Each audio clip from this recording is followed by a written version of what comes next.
Hello guys! Magluto tayo ng baon kong adobo. Baon ko yan for 3 nights, panggabi ako. So, ayan, gisa-gisa lang tayo ng garlic. Ayan, at isunod natin ang onion. Ayan, marami talaga akong maglagay ng garlic and onion. Gusto ko kasi, kinakain ko talaga siya. So, ang dami, isang buo yan. Ang laki pa naman ng onion na nilagay ko. At yan, next, oyster sauce. Galing pa yan ng Pilipinas. Isa lang yung nadala ko. And then, soy sauce naman. So, ayan. So, halo-haluin lang. Yan, mekos-mekos. Halo-halo. And then, nilalagyan ko ng coke yung adobo ko. Para yun na yung instead of sugar. Yan na. And then, iboboil ko na siya. Then, maglagay tayo ng laurel. And then, paminta. Yan, mahilig ako sa paminta. Actually, kanina nung ginisa-gisa ko yung anong pinirito ko yung pork, meron na yung paminta. At, ayan, lagyan natin ng gulay para healthy. Yung isa optional lang yun. Mahilig kasi ako sa medyo maanghang. So, nilagyan ko ng sili. At, ayan naman, nilagyan ko ng broccoli. And, yan lang, pampadagdag lang ng lasa. Maglagay tayo ng garlic powder. Tsaka, ayan, paminta ulit.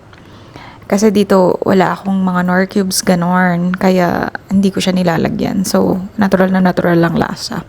So, okay na yan. Okay na yan. Mama ni Felix. Mommy Grace. Okay. And then, next, magluto tayo ng aming dinner. Chorizo lang yan.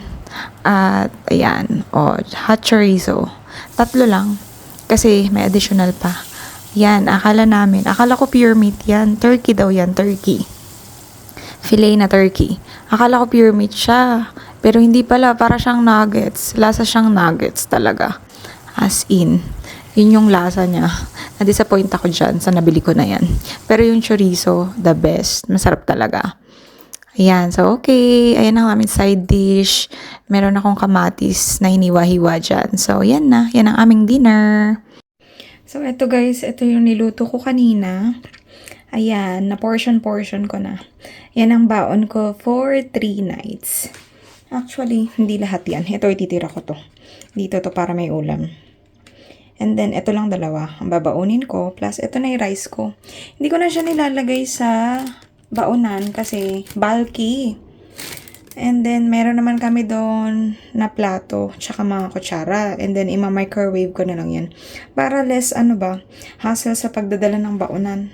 Tsaka hindi ka mabigatan. So, tama na yan. O, di ba? Ito na to. So, for 3 nights akong mag-duty. Pag kinulang sa akin yan, dahil puro adobo, magsasawa ako. So, meron ako dito, Carne Norte. O, di ba? Tetra Pak. Nabili ko sa Pilipinas. Ang konti lang nang dinala ko. Sana pala dinamihan ko. Pang isang kainan. Tapos ilalagyan ko siya ng egg.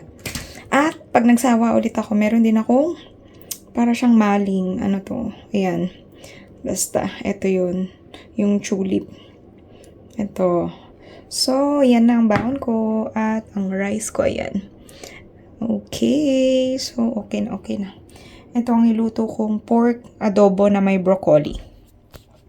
Yan lang. Thank you so much. Bye!